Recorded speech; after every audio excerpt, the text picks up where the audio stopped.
Well, hello and welcome back down to the allotment. It's a decidedly squidgy and cold Sunday morning here in South Birmingham.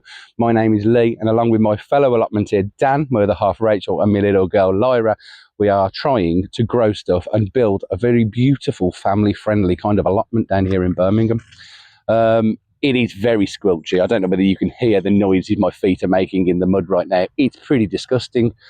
Today, we're going to address a couple of things. We're not going to be here for very long because it is cold and miserable, if I'm honest. But it's time to address the big debate in the gardening world at the moment. Very exciting, I know. It is dig versus no dig, and what is best. The answer is there isn't really a correct answer to that, but we're going to have a look at that a little later on in the video. I'm also going to be treating these trees behind me, as discussed in the previous video, for their canker, which I think is what they've got, with a tiny little miserable piece of ointment that cost me £10 for about that much. I'll show you in a little bit. So we are going to make a no-dig bed today. We're going to treat those trees, probably going to do some trimming.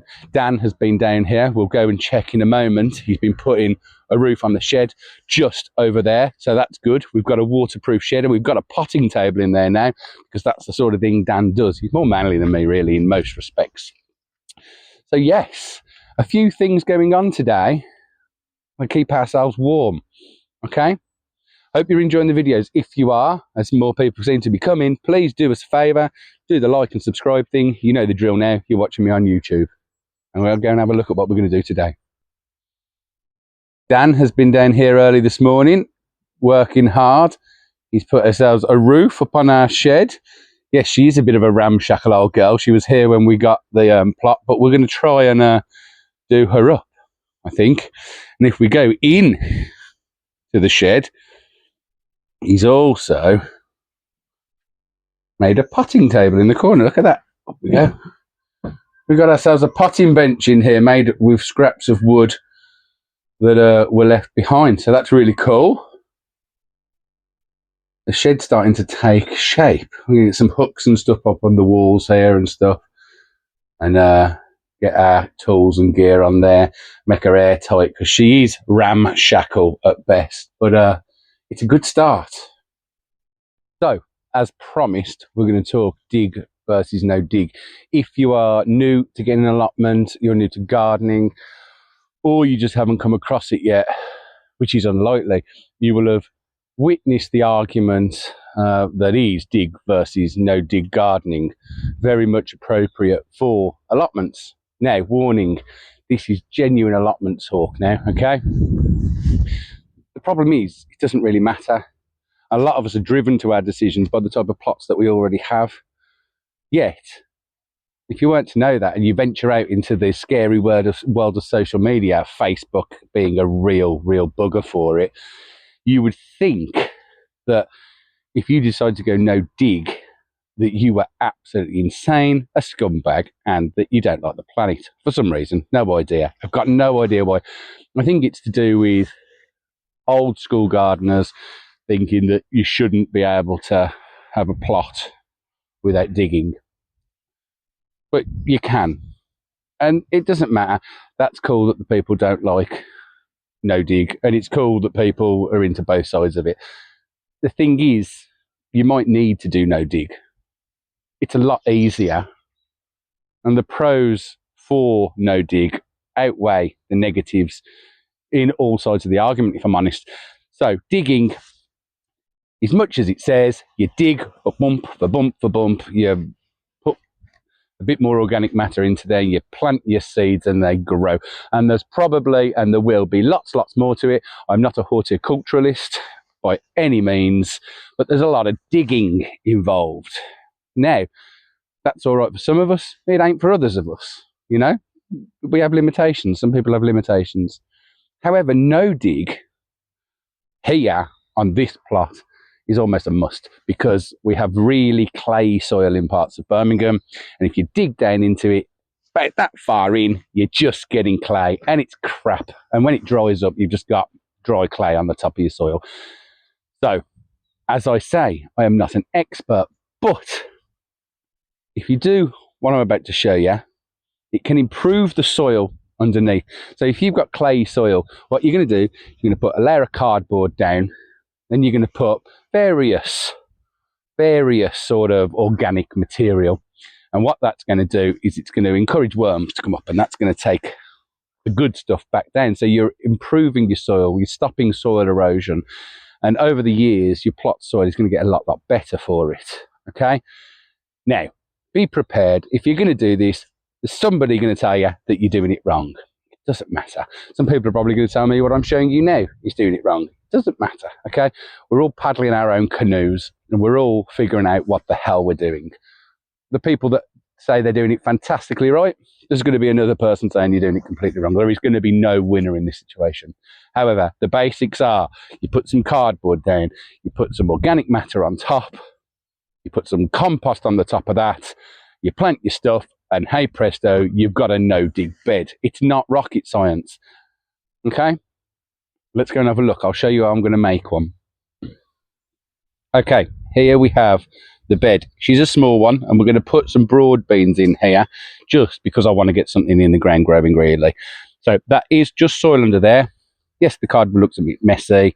Do not worry. What you want to do is you definitely want to ensure that you are overlapping. You don't want anything coming through. The reason you're doing this is because any of the weeds or any of the nasties that want to come through are trapped underneath, away from the sunshine, and then other stuff's going to go on it in a moment, and we shall see what happens. But this is your first step, okay? Then what I'm going to do is I've got some wood chippings that I'm going to put on top of that. I've then got some kitchen waste that I'm going to cut up and plonk on top of that. Then we're going to put compost on top of that. So it's a layered system, you see. I'm also going to put some chicken pellets in with the compost, and a little bit of bloodfish and bone just to give it a little bit extra, because since we've gone peat free, I feel like things need a little bit of a helping hand. So without further ado, let's fill it.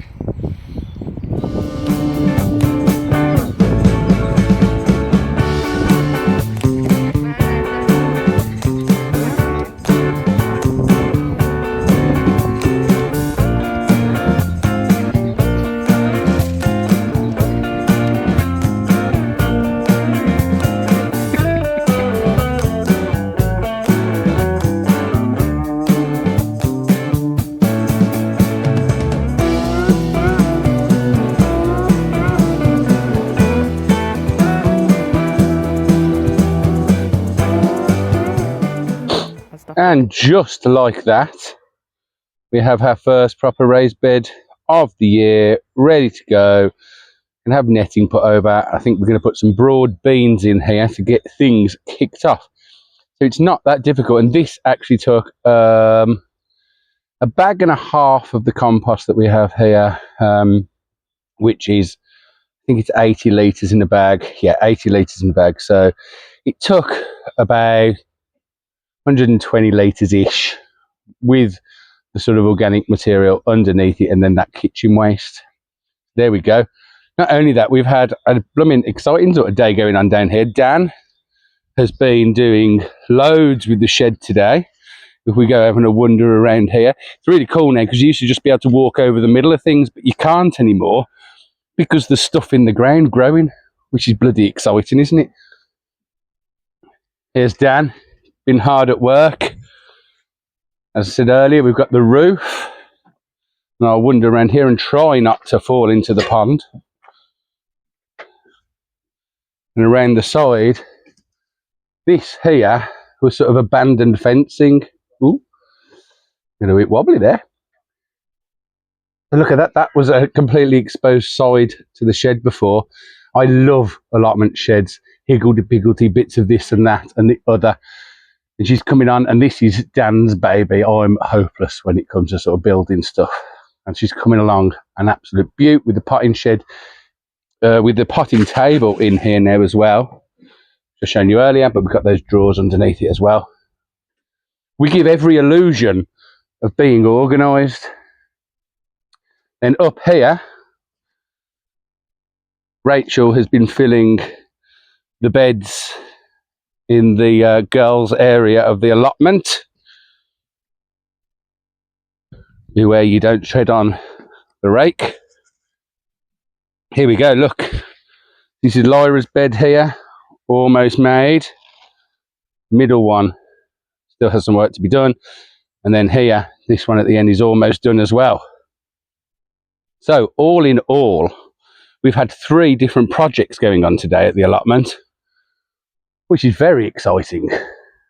Feels very productive. And although it's fairly bloody cold, it's been pretty warm because we've been working away. Now, in an upcoming video, we are going to have a whole session fixing, sorry, I keep wobbling you there, a whole session doing the polytunnel. We're going to clear her out, we're going to secure everything in there, we're going to fix the gaps in there. That's going to be a whole episode where me and Dan are sort of doing that. And that really is it. I was going to do the canker stuff today, but we have run out of time and we were only going to pop down for 5 minutes, as is always the way. So I will do a sign-off video and that will be it for this week.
So we had a bit of time left and I forgot that I was going to treat the canker. These bright green splodges are the antifungal, antibacterial stuff that I've had to spray on them. Well, I have to paint onto them with a little brush. No, it looks like she's been attacked in a paintballing regime, but she hasn't. They've all got some, let's hope that it will do the trick. You may also notice that we've got some bird feeders now. Up to the garden centre this morning, got some of those, and Rachel's put a bird house on here. There's another feeder over here. So the orchard is shaping up like a little beauty. That is a job that I absolutely forgot we were going to get done, but it is done. So there's been lots done today. I will hand you over now to the sign-off video. So this is the stuff. I'm not sure whether you're getting that nice and in focus or not. Some on my fingers. That's the stuff that I've just painted on the trees there. So we shall see, shan't we? It is in the hands of the allotment in God's.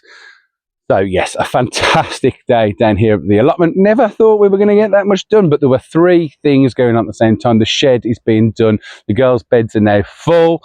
We've got a new no-dig bed done. And behind us, as I've just shown you, we've got the fungal stuff painted on the canker. So fingers crossed, eh? So yes, if you're enjoying the videos, you know the drill. As we said at the beginning, do give us a like and a subscribe, and you can follow me on Blue Sky at Bearded Gardener. I hope you're all right. Spring is just around the corner now. We can almost taste it. Things are starting to get exciting. People are sowing seeds. What are you sowing this week? You sowing anything? Hope you are. I did some chives at home the other day. I love chives. We're going to have some of those going on around. Just take the time, sit back, have a bit of self-reflection and just calm down and make sure you're okay, because it can be grim. And I know there are people out there that say that sad does not exist, and it does, okay? And we're not all equipped, or not everybody's equal. Some people get really fed up at this time of year. So check in on your mates, make sure they're all right, okay?